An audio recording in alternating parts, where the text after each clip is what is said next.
Bonjour à tous et merci d'être avec nous sur Média TV dans 11 Ito. Et voici notre sommaire pour aujourd'hui.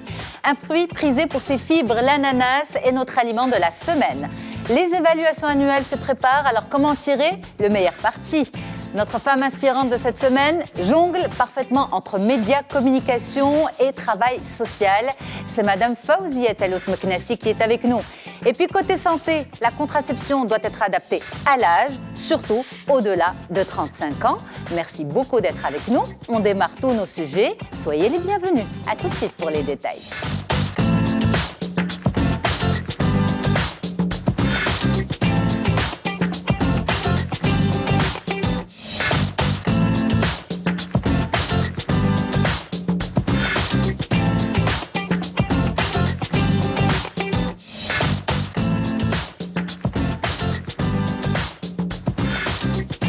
Merci beaucoup pour votre confiance. C'est un plaisir de vous retrouver une nouvelle fois, de retrouver toute l'équipe, bien sûr, qui veille à la réalisation et à la production d'11 Ito. Et puis un grand merci aussi, bien évidemment, à tous mes invités qui sont présents. Je vous présente tout de suite mon tour de table. Rizlan Riachi, bonjour. Bonjour. Merci beaucoup d'être là. Vous êtes consultante en RH. Avec vous, comment tirer le meilleur parti des évaluations annuelles?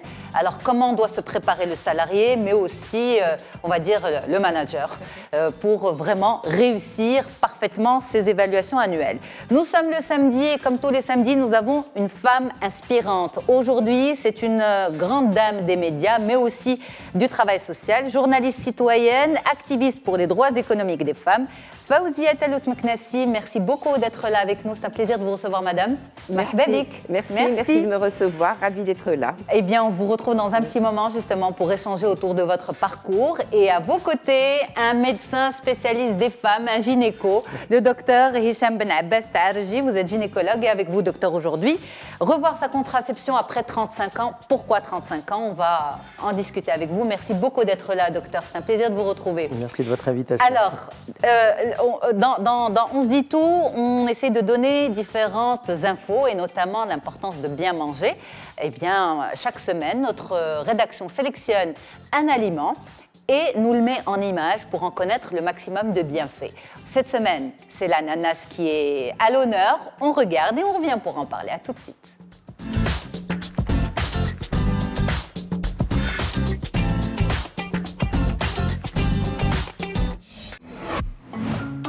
Chaleureux, accueillant, généreux, il regorge de bienfaits. Voici le roi des fruits, l'ananas. Mais qu'est-ce qui se cache sous sa couronne? L'ananas est originaire du Paraguay, en Amérique du Sud. Lorsque l'ananas fut présenté au roi Charles II, l'événement fut jugé assez important pour être représenté en peinture. L'ananas existe sous de multiples variétés. Au Maroc, 2 variétés sont cultivées. Le Cayenne lisse, caractérisé par son feuillage peu épineux et par des fruits de gros calibre. Le Queen produit des fruits plus parfumés et ses feuilles sont épineuses. Très riche en potassium et source de vitamine C, l'ananas protège notre système immunitaire, agit contre les bactéries et renforce nos défenses naturelles. Ce n'est donc pas pour rien que son apparence est robuste. Il aide à la digestion des aliments riches en protéines grâce à l'enzyme de la broméline qu'il contient. Et ce n'est pas tout. Cette enzyme, la broméline, lui donne les qualités nécessaires pour protéger le cœur et prévient l'apparition de caillots sanguins en fluidifiant naturellement le sang. L'ananas est un fruit qu'on consomme le plus souvent cru, en jus et en salade, ou cuit, comme le délicieux tagine de poulet à l'ananas. En cette période hivernale, n'hésitez pas à en consommer, car en plus de nous rappeler le soleil et la joie estivale, ce fruit royal contribue à soigner le rhume. Alors si vous voulez garder la pêche, mangez un ananas. Eh bien, visiblement, l'ananas, c'est bon contre le rhume, et c'est la période, le rhume, la grippe, les virus. Alors, justement, Rizlan, ananas ou pas? Bien sûr. Oui. Ah oui. Vous avez appris des choses aujourd'hui avec... Il y a déjà 2 variétés au Maroc, je savais pas. C'est ça, Donc, de la production locale. Tout à fait. Exactement. C'est bon à savoir. C'est bon à savoir. Docteur? Oui, exactement. Vous recommandez ça à vos patientes? Tout à fait. Vous êtes un amoureux de l'ananas? Non, pas amoureux, mais j'aime bien. Vous aimez déguster? Tout ce qui est sucrerie, c'est bon. Hein. C'est bon. En plus, c'est du bon sucre. Oui, en plus avec de la vitamine C, du potassium, c'est excellent aliment. Pourquoi beaucoup pas. de fruits. Fawzia? Comme Rizlan, c'est de découvrir qu'il y a 2 variétés d'ananas. C'est déjà important de le savoir. Et puis j'adore l'ananas, j'aime beaucoup. Donc, on consomme énormément. Tout le monde approuve le choix de la rédaction. Bravo. Merci. Allez, on va travailler un petit peu. À tout de suite.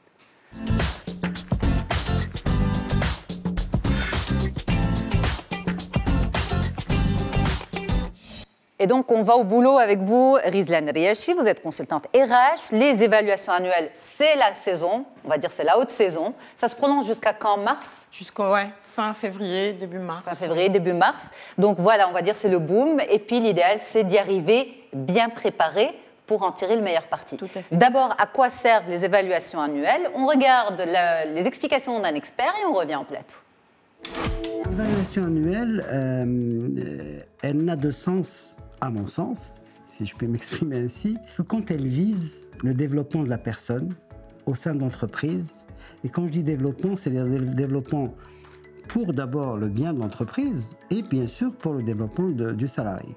Peut-être que beaucoup de gens ne veulent pas être d'accord avec moi, mais on n'a pas besoin d'une évaluation annuelle pour définir un bonus ou une augmentation de salaire, parce qu'en général, il y a des grilles de salaire et des politiques salariales quand il s'agit d'entreprises structurées, ou quand il s'agit de plus petites entreprises, on sait très bien si la personne elle a fait une performance réelle ou pas, est-ce qu'elle a fait des ventes ou est-ce qu'elle a pu performer sur un sujet donné. Généralement, plus on monte dans l'échelle hiérarchique, plus les critères, le nombre de critères et les typologies de critères augmentent en nombre. Maintenant, on va aller sur les typologies des critères.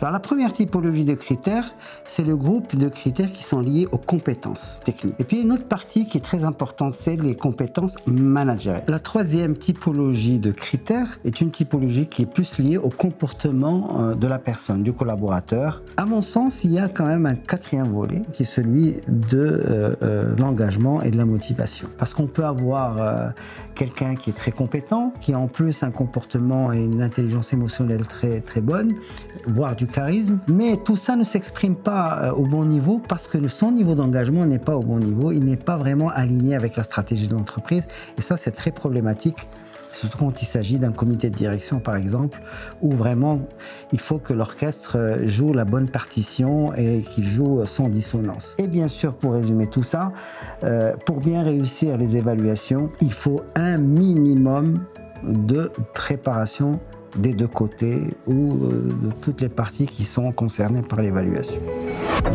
Eh bien, c'est pour ça que nous sommes là ce matin. C'est pour bien préparer ces évaluations annuelles. Rizlan Riachi, ça vous semble également très important, la préparation ? Tout à fait. De toute façon, je vais citer Arthur Ashe, un ancien tennisman, qui disait que une des clés de la réussite, c'est la confiance en soi. Et une des clés au fait de la confiance en soi, c'est la préparation. Tout à fait. Donc par rapport aux évaluations, effectivement, il faut les préparer. Généralement, les gens appréhendent au fait cette évaluation-là annuelle, mais il faut bien la préparer, que ça soit le manager, que ça soit au fait le collaborateur ou le salarié. Parce qu'il y a des enjeux lors de ces évaluations. Pour l'entreprise, l'enjeu, c'est effectivement d'évaluer la performance, essayer de détecter les potentiels au sein de l'entreprise. Et en même temps, c'est un outil de pilotage des activités RH. Dans le sens, qu'est-ce que je vais mettre comme plan de formation, mobilité, recrutement et autres. Ce n'est pas uniquement pour un bonus ou une augmentation de salaire. Alors moi, je suis comme M. Stratt. L'entretien annuel d'évaluation n'est pas le moment pour discuter salaire. D'accord. Alors justement, allons voir comment ça se prépare et qu'est-ce qu'on discute. Parlons du salarié, justement. Alors, les enjeux aussi, parce que là, j'ai parlé des enjeux pour l'entreprise. Les enjeux pour le salarié, c'est aussi le moment de discuter au fait avec sa hiérarchie, de partager, de faire le bilan au fait de l'année écoulée, de ce qui s'est passé, les objectifs, mais aussi de parler des freins qu'il a pu avoir, et puis parler aussi de tout ce qui est évolution, formation, axe d'amélioration. Mais pas argent. Non. En principe, tout ce qui est salaire doit être revu lors d'un entretien à part. D'accord. Pourquoi ? Parce qu'on est en train de parler objectif, on est en train de parler performance. Et si on fait rentrer le salaire, il peut y avoir un climat un peu malsain. Vous trouvez ? Mais qui dit objectif, performance, il y a bien un but derrière. Enfin, oui. On ne va pas se leurrer. Oui, c'est pour ça qu'au fait, après, il y en a qui ne le font pas, qui parlent de tout. Mais c'est pour ça qu'avant dans la préparation, avant de venir à l'entretien, le manager doit envoyer au fait un document expliquant voilà, les points qui vont être traités. D'accord.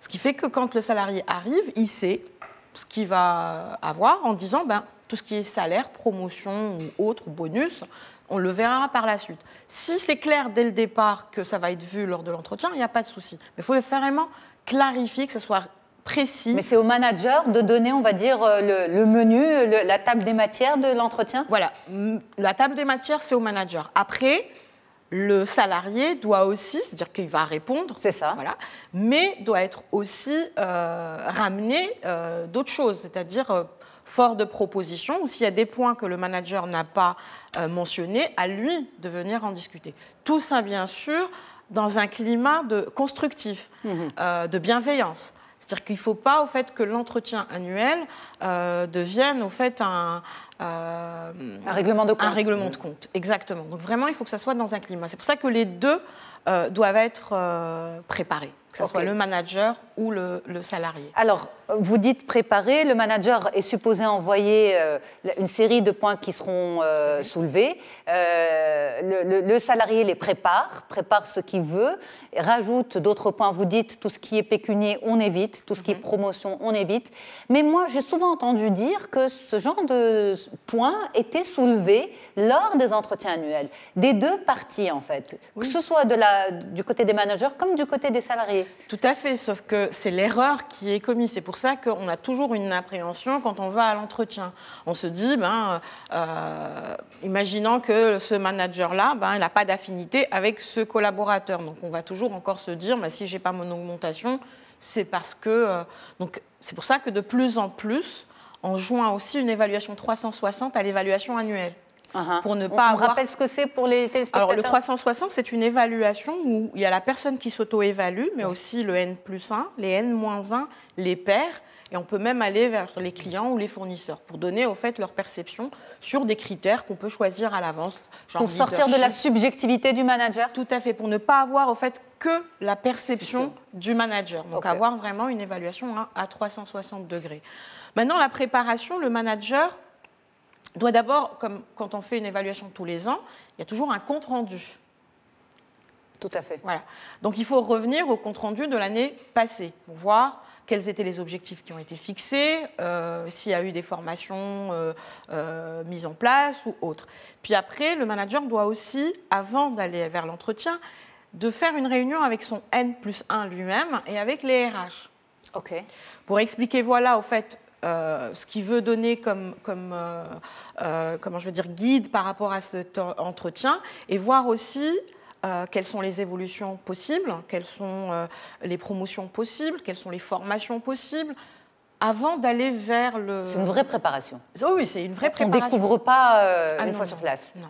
Donc en fait, techniquement, la personne est prévenue en amont. On ne prévient pas la personne la veille ou le jour même. On se retrouve dans un moment. Quand tu as un petit moment, on peut passer l'évaluation. Ce n'est pas comme ça que ça se passe. Non. Il faut vraiment que ça soit préparé des deux côtés parce que c'est un vrai moment d'échange pour avancer. C'est-à-dire que c'est gagnant-gagnant pour l'entreprise et pour le Donc ça, c'est pour le manager. Maintenant, pour le salarié, comment le salarié peut-il avoir toutes les cartes en main pour savoir s'il a atteint ses objectifs, s'il a... S'auto-évaluer précisément et objectivement.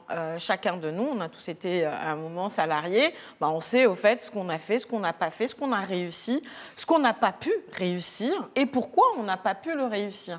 Donc c'est vraiment se poser, c'est pour ça que j'ai parlé de confiance en soi tout à l'heure, c'est se poser avec soi-même et s'auto-évaluer en se disant, voilà, ça j'ai pu le faire, j'ai fait une réussite, parce qu'il faut en parler lors de l'entretien aussi, parce qu'il ne faut pas parler que des choses qui ne vont pas, mais des réalisations, ce que j'ai pu réussir. Mais voilà pourquoi je n'ai pas pu atteindre ces objectifs-là. Peut-être qu'ils étaient irréalistes, peut-être qu'à la base, le manager les a un peu mis élevés, peut-être qu'il ne m'a pas donné les moyens pour que je puisse les atteindre. Et en faisant ça, j'apporte aussi une solution. C'est-à-dire que je ne viens pas juste pour dire j'ai pas pu parce que ça n'a pas marché, parce que vous ne m'avez pas donné les moyens. Non. J'aurais pu y arriver, voilà les moyens que j'aurais pu avoir ou comment je peux faire. C'est pour ça que de plus en plus d'entreprises n'attendent pas l'évaluation annuelle et c'est devenu trimestriel. D'accord. Comme ça, en fait, on rattrape le coup quand on peut. Parce que l'entreprise, elle bouge, ça change tout le temps. Et donc, on n'a pas le temps d'attendre une année pour voir, en fait, est-ce que mon collaborateur, il a les compétences, ou est-ce qu'il faut que je l'aide, ou est-ce qu'il a des difficultés, est-ce qu'il a des freins. C'est ça. Une petite question à Rizlan Riachi. Faouzia, notamment vous avez une agence, vous avez des équipes. Vous menez ce type d'évaluation ?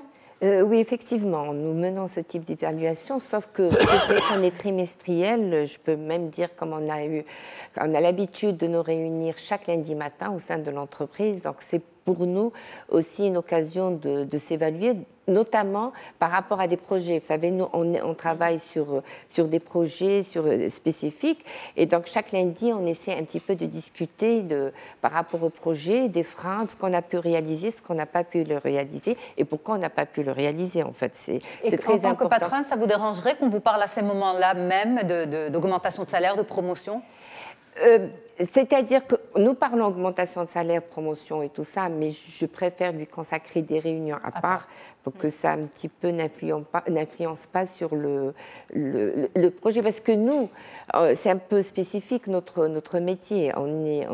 Nous-mêmes, l'agence elle a des comptes à rendre par rapport à des clients qui nous font confiance et qui ont des objectifs, des messages à passer, compte tenu de un petit peu le caractéristique de notre profession. Donc, on ne peut pas se permettre le client d'abord. Le client d'abord. Alors, on y va pour des questions de téléspectateurs. Rizlan, alors, on a un jeune homme qui vous dit, y a-t-il une grille universelle pour le calcul des primes annuelles ? Ça serait bien, ça, quand même.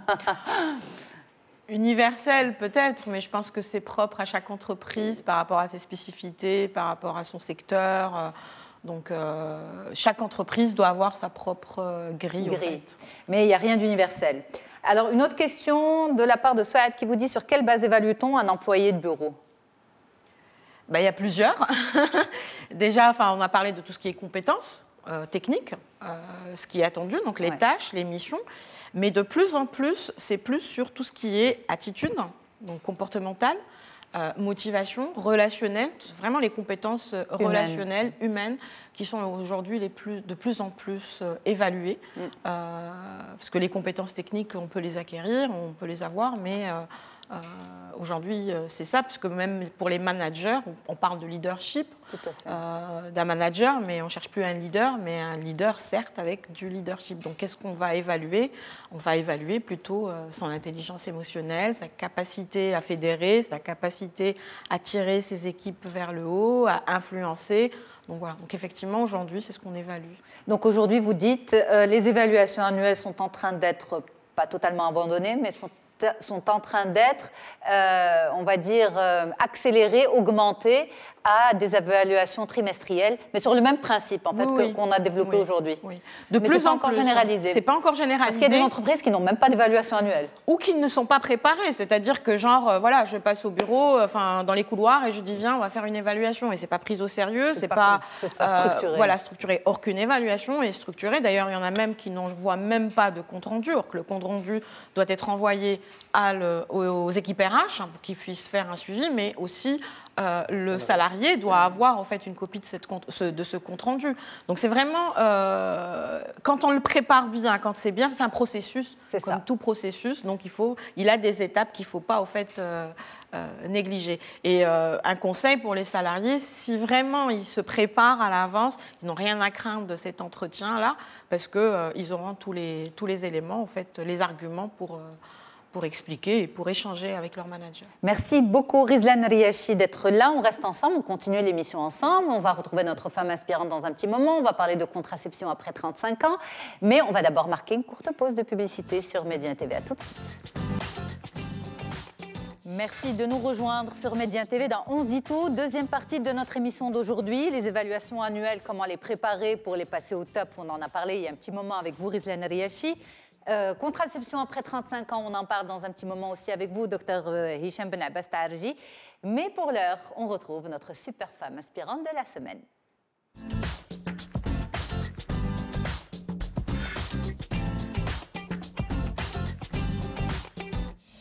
Fawzia Tallout Meknessi, merci beaucoup d'être là. C'est un plaisir de vous recevoir, madame. Vous êtes un grand nom des médias marocains, vous êtes un grand nom de la communication et puis du travail social. Vous êtes derrière de nombreux projets, notamment celui qui vous tient le plus à cœur, celui de Dar Ma'alma. Vous allez nous raconter tout ça dans un petit moment. Vous avez lancé aussi dans les années 80 le premier magazine féminin marocain, Farah Magazine. Pour vous situer un peu plus dans toutes ces activités, eh bien, nos équipes sont venues chez vous pour rencontrer. Vous nous avez raconté votre parcours en toute intimité. On regarde et on revient pour la discussion. Fawzia Tallout Meknessi, une personne pleinement consciente de son rôle de citoyenne. Je suis née à Casablanca, j'ai grandi à Casablanca. Je suis sportif, je suis nageuse, j'adore nager. J'adore les randonnées, j'adore la nature. La nature fait partie de mon quotidien. Je lis beaucoup. Et je crois que ça, je le dois à mon père, qui m'a donné cet amour de la lecture. Et j'adore lire. Après avoir terminé mes études d'économie, j'ai voulu réaliser ma passion, en fait, qui a toujours été le journalisme. Je voulais créer une revue féminine, il n'y en avait pas au Maroc à l'époque, qui puisse répondre aux attentes, aux caractéristiques de la femme marocaine, à ses aspirations, mais aussi donner à l'étranger cette vision de la femme marocaine. Et c'est là qu'est née la revue Farah Magazine. Le premier numéro est sorti en octobre 1990. L'expérience de Farah Magazine était une expérience magnifique. Elle était enrichissante par plusieurs aspects. Notamment, il m'a permis de développer un réseau relationnel à l'international, notamment mon passage chez Marie-Claire et chez Cosmopolitan New York. Le cheminement a fait que, par le biais d'une mission de la Banque mondiale, j'étais emmenée à me pencher sur la condition des femmes artisanes. Et c'est ainsi que j'ai pris conscience de la condition de ces femmes. Je les ai octroyées de près, j'ai passé des journées avec elles, je les ai accompagnées dans leur quotidien. J'ai compris que ces femmes, le travail qu'elles faisaient n'était pas un travail d'appoint, mais c'était un travail de survie pour certaines. D'une manière spontanée, les femmes, elles ont créé le réseau des femmes artisanes du Maroc. Nous, on a essayé de donner les structures juridiques de cette ONG. Nous avons créé le showroom Dar Ma'alma à Marrakech. C'est un espace qui est mis à la disposition gratuitement des femmes artisanes adhérentes du réseau où elles mettent leurs produits à la vente. Mon conseil, lorsqu'on veut entreprendre, il faut oser le faire. Il ne faut jamais dire non, je ne peux pas. Tout le monde peut. Il suffit d'avoir la volonté. Alors, merci d'être avec nous, Fawzia Tallout Meknessi. Et elle vous inspire, docteur? C'est génial. C'est génial, exactement. Et merci en tout cas d'être là, justement, pour expliquer à nos téléspectateurs, à la jeunesse qui nous regarde, comment vous avez construit votre parcours. Et en fait, lorsqu'on pense à vous et lorsqu'on se documente sur vous et lorsqu'on vous entend parler, vous mettez surtout en avant Dar Ma'alma. Est-ce que pour vous aujourd'hui, c'est ce qui vous représente le plus? Parce que vous êtes journaliste, vous avez lancé le premier magazine féminin au Maroc, vous êtes une militante, vous avez lancé pas mal de livres, mais est-ce que le projet Dar Ma'alma, c'est, on va dire, votre bébé à vous? Mon bébé, non, je ne peux pas dire mon bébé parce qu'on a été plusieurs à faire le projet Dar Ma'alma. Il ne faut pas c'est-à-dire renier le rôle d'autres personnes qui ont contribué à la réussite de ce projet. Je peux dire que c'est l'aboutissement un petit peu de tout un travail sur plusieurs années qui a fait que ce projet est venu. Et je peux dire aussi que c'est un projet qui est venu d'une manière spontanée. Ça n'a pas été calculé Dar Ma'alma au début. On ne s'est pas assis comme on a fait une évaluation autour d'une table. On a dit on va faire ça, non. Vous ne vous êtes pas dit je construis ma carrière comme ça? Non, absolument pas. Je commence par ça et je vais vers ça? Non, absolument pas. Je crois que je n'ai jamais dit comment je vais construire ma carrière. Maintenant que vous me posez la question, je réalise qu'effectivement, je n'ai jamais construit ma carrière. Je voulais faire journalisme. À 16 ans, j'avais écrit à l'opinion des jeunes pour leur demander comment on pouvait créer un journal. Le journaliste Larhmo Serhmouni à l'époque m'avait répondu gentiment en m'expliquant. Et je voulais être journaliste, mais je voulais créer un journal. Je ne voulais pas être que journaliste. Je voulais créer un journal.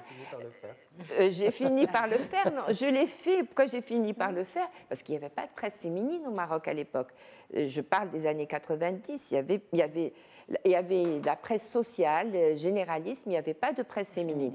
Donc, je n'avais pas le choix. Si je voulais faire mon métier, il n'était que de créer mon propre journal.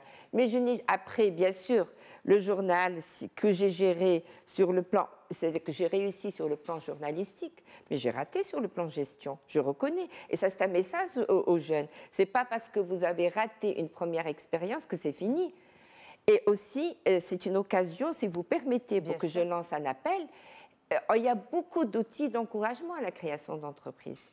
Mais il n'y a aucune structure qui est là pour aider les jeunes en cas d'échec. Et ça, c'est très important. Parce que tout le monde ne peut pas rattraper. C'est très difficile d'échouer une entreprise. Et ce n'est pas facile de rattraper cet échec. Sur le plan humain, sur le plan psychologique, sur le plan financier, sur beaucoup de... Donc, peut-être que les organismes publics ou même les ONG gagneraient à mettre en place une structure pour ces jeunes qui viendraient taper à leur porte en cas d'échec. Donc, il y a eu un échec. Mais un échec d'une expérience ne veut pas dire un échec de la vie. Absolument pas. Au contraire, cet échec m'a donné d'autres ouvertures. Mais comment vous avez atterri justement à la conférence de Pékin en 1995 pour ensuite embrasser cette cause de l'artisanat féminin? Comment j'ai atterri à Pékin? Justement, parce qu'il y a eu cet échec. Qui a eu cet échec, j'étais obligée je ne publiais, c'est-à-dire j'étais sur le point d'arrêter la publication de la revue. J'ai fait un point d'honneur de couvrir Pékin parce que justement, en attendant, enfin, dans la foulée des choses, j'ai intégré un organisme international qui était basé à Washington et on travaillait sur la condition de la femme. Donc, j'étais consultante internationale en la condition de la femme et on faisait une approche journalistique sur un plan local, régional et international. Et notre groupe, qui était un groupe, on était toutes des journalistes, on était 21 journalistes de nationalités différentes, on avait participé à la plateforme de Pékin. Et bien sûr, ayant participé à la plateforme de Pékin, je me devais de couvrir cet événement et de transmettre au niveau de Farah Magazine. Donc voilà, c'est l'échec qui a fait que j'ai fait Pékin. Et ce n'est pas Pékin, encore une fois, qui va faire que je vais m'intéresser aux artisanes. D'accord. À Pékin, je me suis intéressée plus, j'ai compris, c'est pas que je me suis intéressée, j'ai compris que pour un contexte socio-économique comme le nôtre, si on veut militer pour le renforcement de la condition de la femme, il fallait passer par le renforcement des capacités économiques.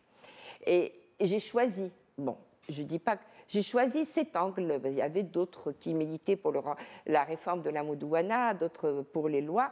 Moi, j'ai choisi cet angle et de travailler sur le... Mais c'était quoi le déclencheur? Pourquoi cet angle particulier de la femme artisane? Et je peux raconter... Les femmes artisanes viendront après. C'est le cheminement, c'est ce que j'ai dit au début. Je n'ai jamais choisi, je n'ai jamais programmé.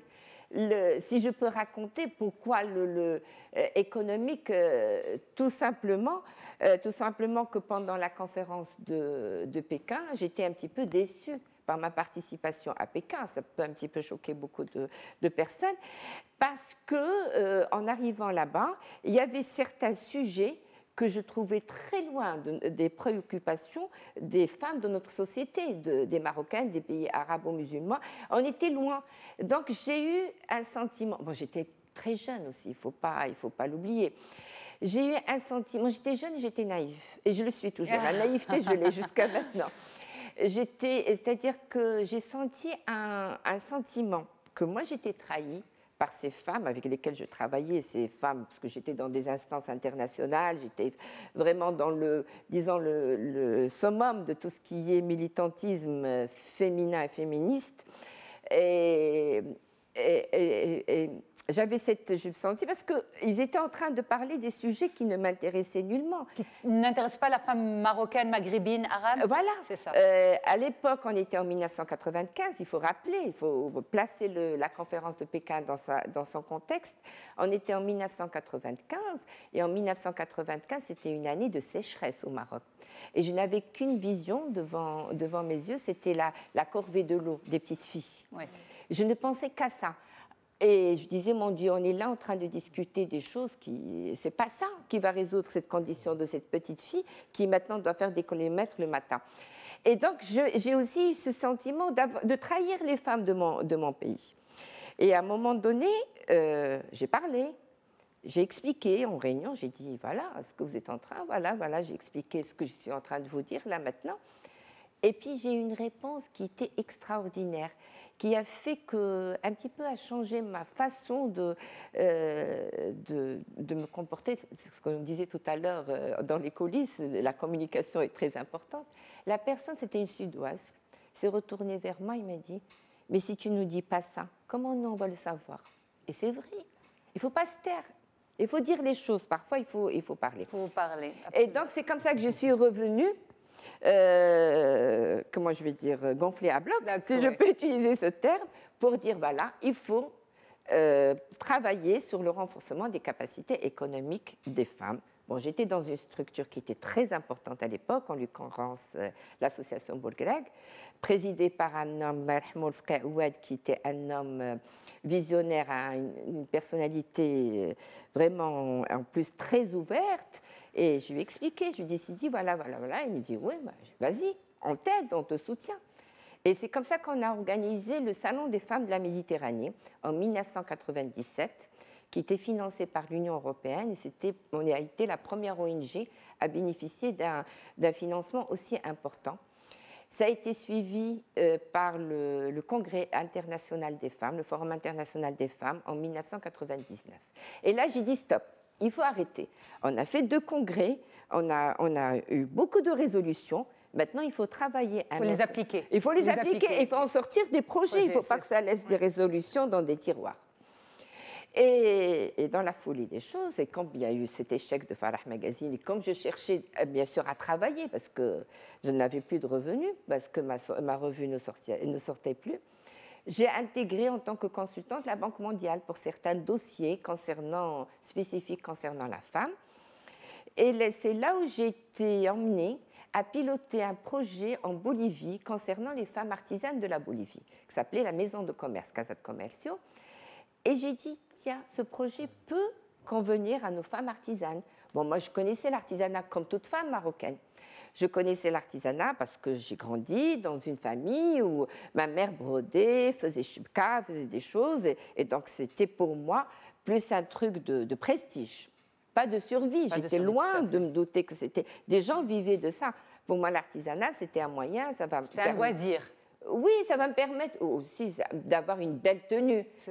Ksheta Bidia était faite par ma mère, qui était très belle. Donc, c'était pour moi, c'était ça, c'est l'usage de ce savoir. Et là, je découvre que c'est un savoir. Et donc, de retour de cette mission en Bolivie, ou d'ailleurs qui a été suivie par la visite de l'épouse de la première dame bolivienne au Maroc, c'était aussi un autre résultat de cette mission. J'ai contacté la Banque mondiale pour leur demander de faire ce projet au niveau du Maroc. Bon, à l'époque, on m'a dit non, ça ne les intéressait pas vraiment, jusqu'en 2007. C'est en 2007 qu'on nous a contactés pour nous dire est-ce que vous voulez faire le projet Est-ce que ça tient toujours oui, est-ce que vous voulez toujours le faire? On s'est dit oui, pourquoi pas, on va le faire, on a un financement, on a tout. Mais pour nous, c'était un petit projet qu'on va aller faire, surtout qu'on n'a pas se casser la tête pour avoir notre financement. Et là, on a commencé à faire notre projet. J'étais accompagnée aussi par un partenaire, il faut que je me dois de le citer, c'est Abdelkrim Ouad, qui est le président fondateur du réseau des femmes artisanes du Maroc. Vous savez qu'il y a des hommes qui militent pour des femmes. C'est vrai. Et donc, au début, on va commencer à étudier de plus près cette condition des femmes artisanes, aller dans les montagnes, on a été dans des villages, dans des douars, et c'est là qu'on va se rendre compte de la réalité des choses. Et c'est là aussi qu'on va se rendre compte que le projet tel qu'il était conçu par la Banque mondiale ne convenait pas parfaitement à votre réalité, à la réalité nationale. À la réalité. Je ne dis pas, il y avait des choses très positives dans ce projet auxquelles on n'aurait jamais pensé. C'était cette approche de ne pas travailler sur une approche locale, mais de travailler sur une approche nationale. On n'aurait jamais pensé à inviter des femmes de l'Aïon avec des femmes de Oujda pour les mettre ensemble autour d'un atelier. Et c'est ce qui va faire la force de ce projet. Je sais que vous avez beaucoup de choses à dire. On adore vous entendre parler, mais je sais qu'il y en a un à côté de vous qui veut vous poser une question depuis tout à l'heure. Vous voulez terminer. Je vais juste arriver à une chose. Allez-y. Alors, c'est très important, parce que là, j'arrive à la réponse de votre question. Très bien, on y va. En 1995, j'arrive à 2008. Et en 2008... Pendant qu'on travaillait, nous, on a rajouté dans le projet le renforcement des capacités, donc on mettait ces femmes ensemble. Ces femmes venaient, ils n'étaient pas très convaincus. Et puis un jour, c'est très important, les réunions d'équipe, en réunion, le nom d'Alma Elma est sorti. Qui l'a sorti? Je ne peux pas dire qui. C'est sorti. Et dès que ce nom est sorti, du coup, les femmes se sont appropriées le projet. Et ce qui va se passer, qui est merveilleux, ce n'est pas nous, ce n'est pas l'équipe administrative qui a fait le réseau des femmes artisanes du Maroc. Ce sont les femmes elles-mêmes. C'est merveilleux. Ils l'ont fait d'une manière spontanée. Ils ont compris que dans la complémentarité, ils vont pouvoir progresser. Et ils ont commencé à travailler autour de ce projet. Et puis nous, on a vu... C'est devenu aujourd'hui une institution, Dalma Elma. Ah, oui. C'est plus un projet, c'est une vraie institution. Dalma Elma, c'est merveilleux. C'est 3000 femmes artisanes adhérentes, un peu plus, je crois qu'on est même à 3400. C'est 12 régions du Maroc. C'est 96 ateliers de formation par an. C'est un showroom où on vend. Maintenant, c'est des partenariats un peu partout. C'est devenu le réseau des femmes artisanes d'Afrique, avec le congrès des femmes artisanes africaines. Donc, c'est beaucoup de choses. Il faut que je rentre quand même, il faut que je dise un mot, si vous me le permettez. Dalma Elma ne serait jamais devenue ce qu'elle est sans l'appui de son Altesse royale, la princesse El Damriou. Elle a tenu à venir elle-même lancer sous sa présidence effective cette initiative. Elle l'a suivie pendant des années. Et voilà, maintenant, Dalma Elma, elle a de quoi être fière. Parce que maintenant, Dalma Elma, ce n'est plus au niveau du Maroc. Dalma Elma, c'est dans 7 ou 8 pays africains. Et ce qui est merveilleux, c'est qu'ils ont pris le nom Dalma Elma. D'accord, qui est resté commun à voilà, à ils mettent d'autres ONG, le réseau des femmes artisanes du Mali, Dalma Elma Mali. Voilà, et ça, c'est merveilleux. Merci beaucoup, Fawzia Talut Mknassi. Ma srinach bik, je vais vous le dire بالعربية, parce qu'en français, ça vous fait rire, Rizlan? C'est vrai. C'est ça, en arabe. Ma srinach biha. Docteur, un petit mot. Oui, moi, je voulais juste faire le lien entre les deux. C'est justement il faut avoir la confiance en soi, c'est ça qui permet justement de dépasser l'échec. L'échec, il ne faut pas le voir comme un échec et arrêt, mais comme une expérience. Et malheureusement, au Maroc, les jeunes, et même d'autres moins jeunes, on est beaucoup dans cette situation d'assister. Par rapport à l'échec. D'assister, je ne veux pas oser, j'ai pas confiance et tout. Alors qu'au contraire, comme vous l'avez dit, ces gens-là, c'était une histoire de survie. Donc la survie, on a besoin de manger, on va faire. On ose. C'est le terme d'oser. Et en osant, souvent on réussit. Et même si on échec, on peut se relever. Parce que, merci pour la conclusion, docteur. Un petit mot. Oui, l'échec, on peut se relever, mais ce n'est pas toujours possible. C'est pour ça qu'il faut des structures d'accompagnement. Quand un jeune a 21 ans, 22 ans, 23 ans, il échoue. Quand il a derrière lui un crédit à la banque de 2 millions de dirhams, croyez-moi que ce n'est pas facile à dépasser. C'est ça. Merci beaucoup d'être là pour défendre les droits de toutes ces personnes, jeunes, moins jeunes, femmes, hommes. Et merci pour la mobilisation féminine, mais aussi masculine, à laquelle vous avez fait référence, Fawzia Talut Mknassi. Merci beaucoup. Docteur, oui. on soigne maintenant. Oui, tout allez, à on fait. y va.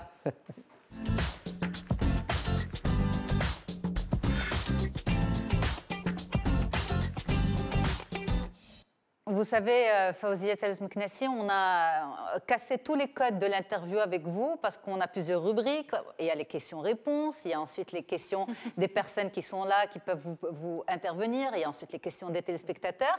Mais on a tout consommé. Donc voilà, on explique aux téléspectateurs pourquoi on a zappé les questions des téléspectateurs. On en avait pour vous, mais par manque de temps, on n'a pas pu tout passer. J'en perds mon latin, je l'inverse carrément. Contraception, après 35 ans, docteur, c'est important. D'abord, ce qu'on vous propose et ce qu'on propose aux téléspectateurs, c'est d'avoir un petit topo des différentes contraceptions les plus utilisées au Maroc. Voilà, et pourquoi à partir de 35 ans, il faut penser à revoir son gynéco pour adapter sa contraception. On regarde et on revient tout de suite. La contraception est un ensemble de méthodes permettant à un couple de contrôler la naissance d'un enfant. Il existe de nombreux moyens de contraception, et chacun d'eux présente à la fois des avantages et des inconvénients. Le choix d'une méthode contraceptive est une décision très personnelle. De manière générale, les méthodes contraceptives agissent. En bloquant l'ovulation, c'est le cas de la pilule, contraception orale. C'est la contraception la plus répandue chez la femme au Maroc. De l'anneau vaginal, du timbre contraceptif. En empêchant la fécondation, c'est-à-dire la rencontre entre spermatozoïdes et ovules. C'est le cas des préservatifs, des spermicides, du diaphragme, c'est également le cas de la stérilisation.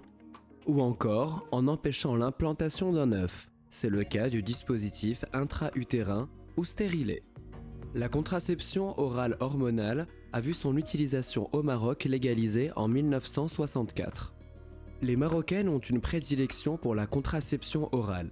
Les dernières statistiques de la Direction de la planification familiale du ministère de la Santé attestent que sur les 67,4% des femmes en âge de reproduction utilisant un contraceptif, plus des 2/3 prennent la pilule. Un rendez-vous chez un médecin généraliste, un gynécologue ou une sage-femme est conseillé pour choisir une méthode contraceptive adaptée. Comme on dit, à chaque âge, sa contraception. À chaque âge, sa contraception et après 35 ans en particulier. Pourquoi, docteur Hicham Ben Abbas Talji ? Pourquoi 35 ans ? Parce que 35, 36 ans, on n'est pas 35, ça y est. Premièrement, parce qu'à partir de 35, 36 ans, la fertilité diminue, c'est-à-dire on a moins de chances de tomber enceinte, mais on a quand même des risques de tomber enceinte. Donc la contraception, et j'aime beaucoup votre résumé, justement, c'est un choix du couple. Et ce choix, il dépend aussi pourquoi 35 ans, de changement de la femme, enfin du corps de la femme. Après 35 ans, on approche de la périménopause, c'est-à-dire au moment où il y a des dérèglements. La ménopause va venir encore dans 10 ans, dans 15 ans, mais la péri approche. Il y a d'autres pathologies qui sont plus fréquentes. On commence à faire, à 40 ans, on peut avoir des problèmes cardiaques, on peut avoir des problèmes de tension, le diabète est un peu plus fréquent. Il y a aussi des pathologies gynécologiques qui sont plus fréquentes, il y a plus de fibromes, ce qui peuvent donner des hémorragies, il y a plus de polypes aussi, c'est des excroissances du tissu de l'intérieur de la cavité utérine. Cancer du sein, cancer de... Le cancer, il commence, mais bon, ça c'est un autre sujet. C'est lié dans la tête des femmes, c'est lié à la pilule, par exemple. C'est la discussion sur la pilule, oui. Je ne peux pas dire que la pilule n'augmente pas le risque de cancer. Il n'y a rien d'absolu. Mais elle augmente très peu.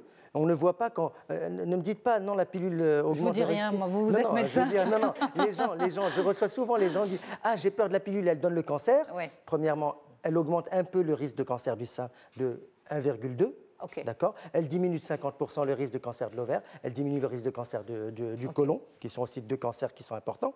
Mais alors pourquoi on dit qu'il faut, après 35 ans, revoir sa contraception? Parce que je vous dis, il y a plus de fibromes qui peuvent donner des hémorragies, il y a plus de diabète, il y a plus d'hypertension. Mais dans ce cas-là, qu'est-ce qui ne convient plus après 35 ans? La pilule? Non, il faut discuter. Chaque cas est un cas. Je vous dis juste en termes de fréquence, des fois, la pilule est moins bien tolérée. Des fois, le stérile... C'est toute une discussion sur quelle est la meilleure contraception. Comme ça a été dit dans le résumé, chaque moyen contraceptif a des inconvénients et des avantages. Alors, disons la pilule, elle a des inconvénients, oui, elle peut faire grossir, elle peut donner des céphalées, elle augmente, mais vraiment à la marge, le risque de cancer du sein, elle donne surtout, elle risque d'augmenter les problèmes de phlébite, mais aussi elle a d'autres, ça reste rare, je vous dis, mais elle a aussi d'autres avantages, elle régule le cycle, elle diminue les douleurs mammaires, elle diminue la quantité de règles. Voici des avantages. Maintenant, elle est contre-indiquée, par exemple, si vous fumez ou si vous avez un diabète déséquilibré ou si elle est hypertendue. Mais 35 ans ou pas 35 ans ou pas. Exact. Maintenant, généralement, on n'a pas d'hypertension ou de diabète avant 35 ans. Mais après 35, 38, 40 ans, eh ben, c'est plus fréquent. Donc, c'est pour ça qu'il faut s'assurer qu'il n'y a pas ces contre-indications. Le stérilet, c'est aussi une méthode très intéressante. Mais le stérilet, il faut savoir qu'il a deux effets majeurs. Il peut donner des douleurs, surtout au début. Ouais. Et aussi, il peut donner des règles plus abondantes. Au lieu d'avoir 4-5 jours de règles, vous pouvez vous retrouver avec 7, 8, voire 10 jours. Donc, c'est un effet.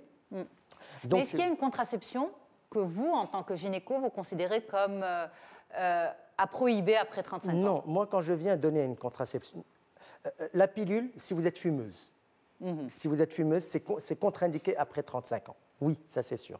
Et bon, il vaut mieux ne pas fumer, par exemple. Déjà. Ce que je disais tout à l'heure, moi, j'ai pas envie de me dire « Ah, la pilule, elle augmente le risque de cancer. » D'accord. Oui, mais en même temps, vous fumez, vous êtes obèse, vous mangez beaucoup de fast-food et c'est beaucoup plus... Les risques avec ça sont beaucoup plus importants que le risque de cancer. Donc, moi, je discute du cas. De quoi elle se plaint? Qu'est-ce qu'elle désire? Est-ce qu'il y a une contre-indication? Et après, je lui propose. Si la dame a déjà des règles abondantes ou elle a 7 jours de règles, si je lui mets un stérilet non hormonal, il peut lui donner des règles qui font 10 jours. Je vais peut-être pas aller sur le stérilet. Autre problème, des fois, il y a des idées reçues. Ah, le stérilet, il est mauvais, je ne peux pas faire de sport, je ne peux pas faire... Il y a de fausses idées reçues. Je vous dis qu'il change. Ou elle va dire, ah, mon mari, il n'a pas envie qu'il touche le stérilet, il n'a pas envie de mettre un stérilet. Donc, on doit aussi s'adapter à ce que veut cette... Et lui expliquer la réalité des choses. Les effets secondaires, les inconvénients et les avantages. Et à elle de discuter une fois qu'il n'y a pas de contre-indication. Mais vous avez, docteur, des patientes, est-ce que nous, les Marocaines, on a tendance à, on va dire, à nous évaporer dans la nature avec une première contraception? Je suis content de savoir que, je vous dis, les 2/3 des Marocaines suivent une contraception, c'est-à-dire elles commencent à réguler. Est-ce qu'on a tendance à revenir chez le médecin après 35 ans pour adapter? On a tendance à revenir chez le médecin quand on a un problème. On ne vient pas chez le médecin préventivement. Mais ça commence. Il y a de jeunes femmes, justement, qui viennent me dire « Ah, je me marie, je voudrais une contraception ». C'est déjà bien. Et c'est le rôle de vos émissions de beaucoup stimuler, de beaucoup passer ce message, justement, d'aller en prévention. Je vous dis, après 35 ans, il faut reconsulter son médecin pour voir est-ce que la contraception que je prenais avant, elle est toujours adaptée. Vous pouvez continuer la pilule. La pilule n'est pas mauvaise après 35 ans. Il faut juste s'assurer qu'il n'y a pas de contre-indication. Comme on peut mettre un stérilet, comme il y a une nouvelle contraception qui est l'implant progestatif, aussi qui rentre au Maroc, c'est une ancienne contraception qui est aussi là. C'est comme la pilule progestative pure sans œstrogène, tout simplement, on ne l'oublie pas. Donc il y a plusieurs contraceptions qui sont intéressantes. Ça fait mal quand vous l'installez? Non, ça ne fait pas mal, on le fait sous anesthésie. On ne se sent pas bio? Non, c'est un petit tube de 4 cm qui est vraiment très fin, de 4 mm. Et on le sent quand on palpe après? Si on le cherche, oui, on va le sentir. Mais ça fait vraiment pas mal. Non, mais c'est l'essentiel d'une contraception, c'est qu'elle soit efficace. Le problème de la pilule, c'est qu'elle peut s'oublier. Et donc, c'est en ça qu'elle n'est pas toujours efficace. C'est ça. Et quand on a aussi des problèmes d'estomac, des vomissements... Oui, c'est possible. Mais par exemple, même à 35 ans, vous avez de l'acné ou vous avez un cycle irrégulier?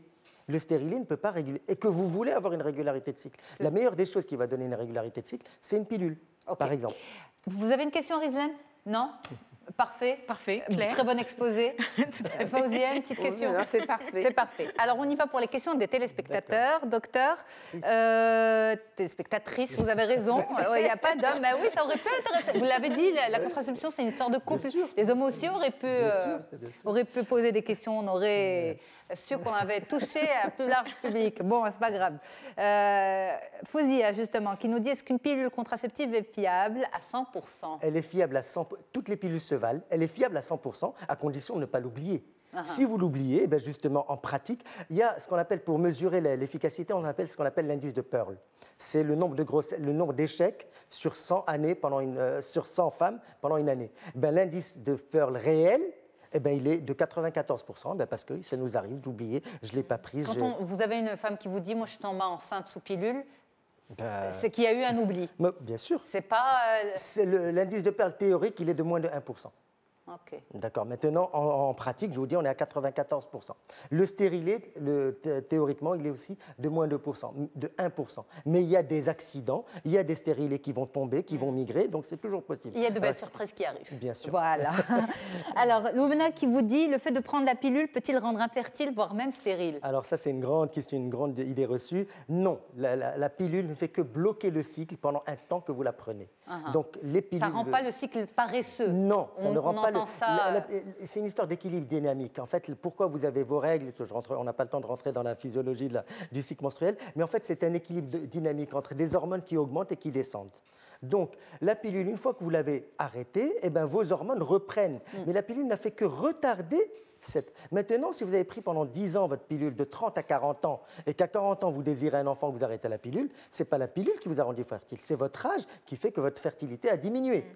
Si vous êtes OPK, ovaire polykystique, ce n'est pas la pilule que vous l'avez pris pendant 5 ans ou 6 ans qui va vous rendre infertile, c'est le problème de l'infertilité de fait que vous ovulez mal. Si votre mari a un problème de sperme, et donc c'est ça qui... Alors, la preuve que la pilule n'est pas... c'est qu'il y a des grossesses sous pilule. Il y en a, pour le cas où on oublie. Il y a beaucoup de femmes qui tombent enceintes 1 mois, 2 mois, 3 mois, juste après avoir oublié la pilule. Donc il n'y a pas d'infertilité par rapport à la pilule. Ça, c'est une fausse idée reçue. Eh bien, merci beaucoup pour toutes ces réponses. Merci à tous d'avoir été là. Je ne peux pas dire tout, on a un monsieur avec nous. C'est tout, heureusement. Merci à vous. Merci beaucoup, Rizlan Riachi. Vous êtes consultante et avec vous, l'histoire des évaluations annuelles et trimestrielles aussi, parce que ça serait bien d'adapter ça au trimestre. Notre super femme inspirante de cette semaine, c'était vous, Fawzia Tellout Meknassi.